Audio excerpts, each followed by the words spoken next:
Ya estamos de regreso, Tarapacá en la Mira en Iquique Televisión, en esta oportunidad desde el restaurante Santo Pecado. Estamos conversando con Roberto Amaro, quien es coordinador de la Comisión Defensora Ciudadana y Transparencia del Ministerio Secretaría General de la Presidencia. Roberto, durante un tiempo, yo diría los últimos años, ¿cierto? Se ha hablado mucho de la ciudadanía abusada, de una ciudadanía, ¿cierto?, que siente que todo el mundo abusa de ella, ¿cierto? Que las ISAPRES, que ¿cierto?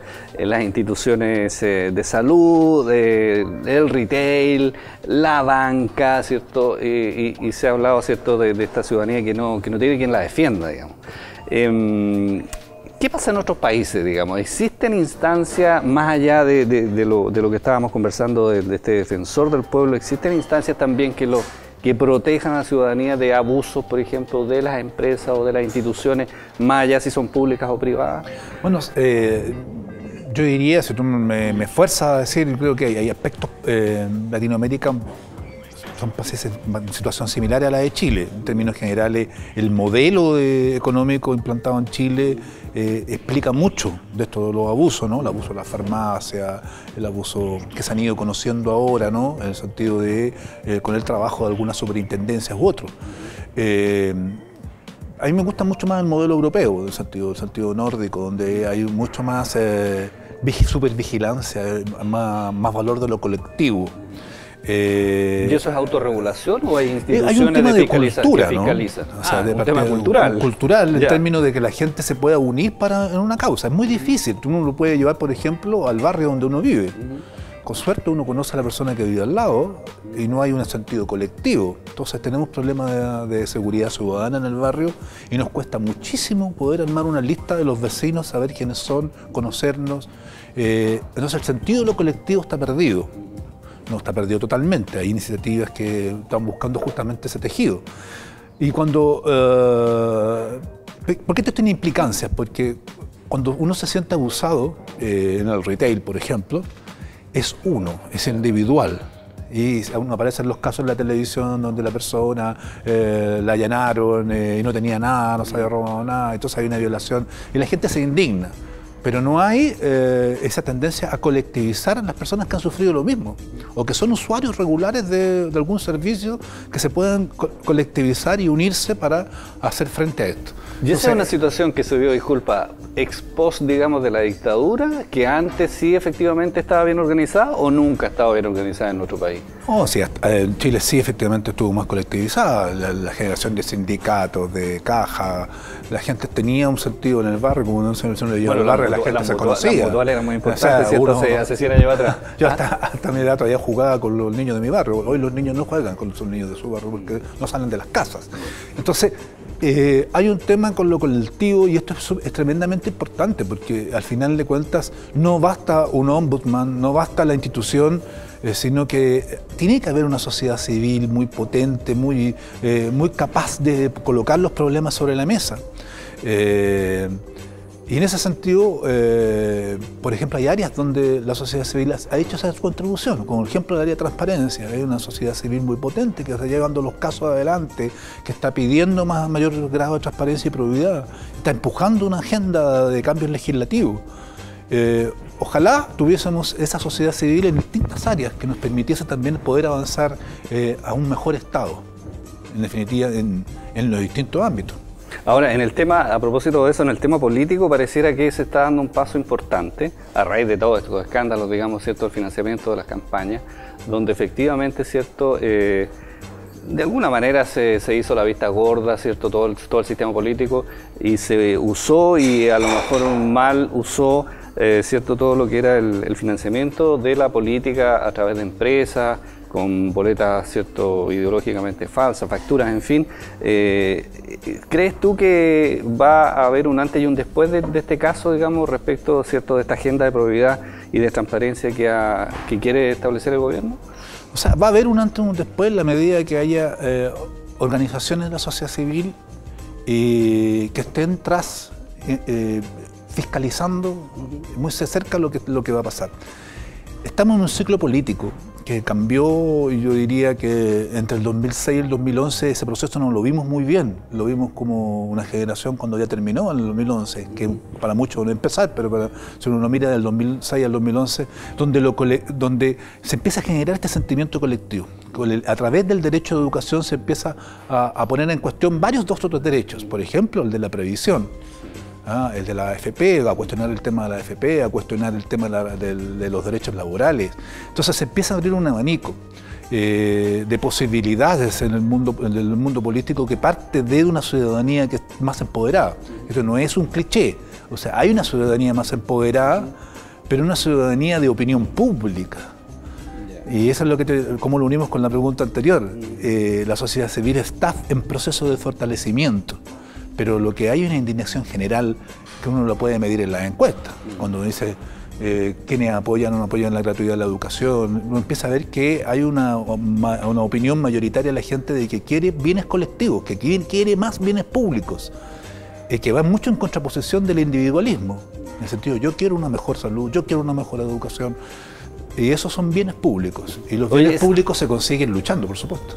Oye, y esta sociedad empoderada, ¿cierto? De repente a uno, no sé, le da la impresión de que se le pasa la mano a la sociedad también respecto de los derechos, digamos.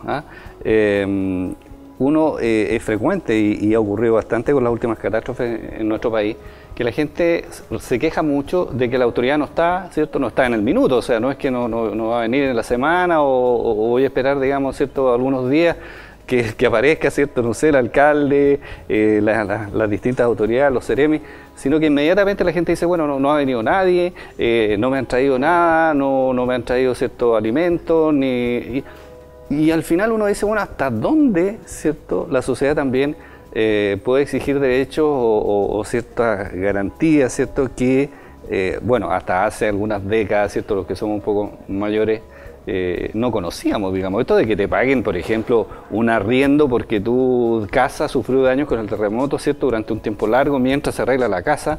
Esto nosotros no lo conocimos, digamos, hasta recién ahora, ¿cierto? Con el terremoto en adelante. Entonces, sí. La gente dice, bueno, pero además quiero que me paguen esto, que me paguen lo otro, que me lleven al niño al colegio. Bueno, ¿hasta dónde, digamos, la gente puede pedir?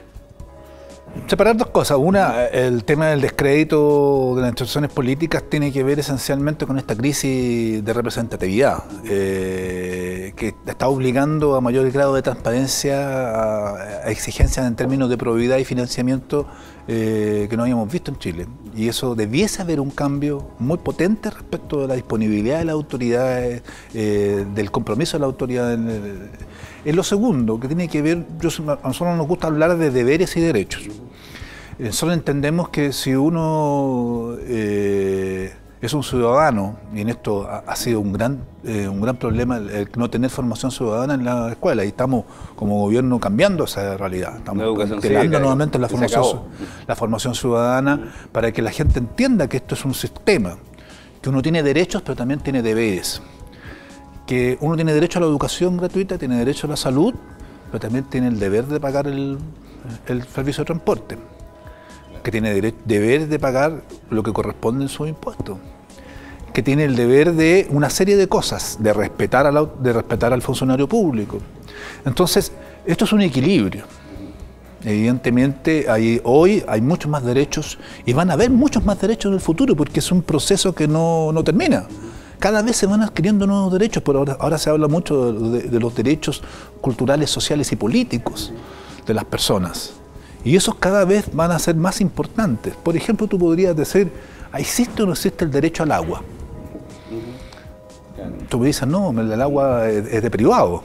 No, existe el derecho al agua. O sea, una persona no puede vivir sin agua. Por tanto, tiene derecho al agua.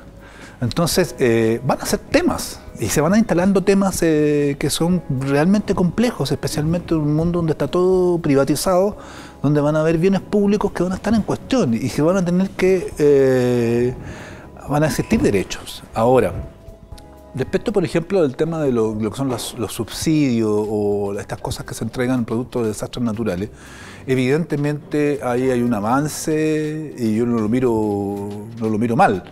Veo que hay un avance porque en el sentido de el derecho, hay unas personas que tienen derecho a la vivienda. En el fondo es mantener, digamos, de alguna manera, ¿cierto? La forma de vida que resguardo, tenía. cierta capacidad de podernos estar cobijando en un país especialmente que tiene, normalmente en cualquier momento puede vivir en cualquier punto de su territorio. Pero eso es un buen síntoma, porque una sociedad que es capaz, digamos, de proveer, digamos, de esos servicios a la gente que antes no podía hacerlo, digamos. Mira tú, por ejemplo, Estados Unidos, donde el libre mercado es el rey, pasa un tornado por alguna zona de ahí, Arkansas, no sé, y al día siguiente está todo el Estado, o sea, el Estado norteamericano, de su Estado propiamente tal, ponerse a disposición de esas personas. No les reconstruyen la casa, pero sí tienen albergues, sí tienen un subsidio, ¿me entiendes? O sea, en el país del libre mercado hay una concepción de derechos, y menos, por supuesto, tendríamos que ser en Chile nosotros de tener esa concepción de derechos generales. ¿Ya hay abusos también o no? Porque la sociedad se siente abusada, pero también, y lo hemos comentado aquí en más de alguna oportunidad, ¿cierto?, con el delegado presidencial precisamente, a raíz de la reconstrucción post-terremoto, que también hay gente que, entre comillas, busca aprovecharse un poco de la situación, busca aprovecharse del Estado, ¿cierto? Hay gente que tiene una fisura en su pared, ¿cierto?, y demuele ¿cierto?, la pared para que le construyan la casa de nuevo, le reconstruyan la casa. Hay gente que también...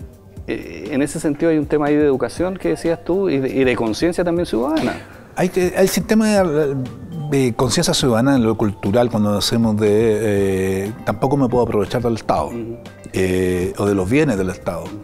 Y en ese sentido nos pasa mucho, por ejemplo, nosotros como comisión recibimos quejas de las personas frente a los servicios.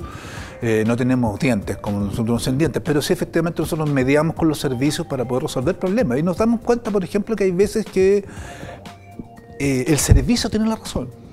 La persona lleva, no sé, 6 meses reclamando una licencia médica y dice es una enfermedad laboral. Y se cita una reunión de médicos y el médico dice no es una enfermedad laboral, es una enfermedad común. Ahora, esto tiene incidencia por el pago no de la licencia, ¿no? Ya, yo no lo vamos a explicar acá, pero tiene una incidencia muy importante en el pago no de la licencia. Es una persona que lleva 6 meses sin recibir salario, en este caso. Pero efectivamente el servicio ha hecho bien las cosas. ¿Esa persona se siente abusada? Sí. Pero tiene que entender que hay una normativa. Y esa normativa determinó, de acuerdo a todas sus garantías, que es la enfermedad que él tenía de común y no laboral. Entonces, la gente tiene que entender que hay un procedimiento. No siempre... Hay mucha gente, por ejemplo, en el caso de los bonos estos que se entregan en marzo, bono permanente, que le llaman. Y yo tengo derecho al bono, dice. Y la verdad es que uno mira las listas y ve todos los temas y no lo tiene. Y entonces ahí lo importante es más bien restaurar el derecho de la persona que sí tiene el derecho. Ahora nos podemos equivocar, como Estado podemos equivocarnos, pero por uno que esté abusando no vamos a dejar de entregarle los beneficios que les corresponden al resto. Bueno, queremos agradecerte que nos hayas acompañado en esta entrevista, Roberto. Ha sido muy interesante conocer este tema y ojalá que efectivamente, ¿cierto?, tengamos en el mediano plazo, por lo menos, ¿cierto?, esta Defensoría del Pueblo, este ombudsman. Muchas gracias por acompañarnos en esta entrevista. Muchas gracias a ustedes. Conversamos hoy con Roberto Amaro Castillo, quien es coordinador de la Comisión Defensora Ciudadana y Transparencia del Ministerio Secretaría General de la Presidencia, aquí en nuestro programa Tarapacá en la Mira, en Iquique Televisión. Gracias por vuestra sintonía, nos reencontramos la próxima semana en este mismo horario.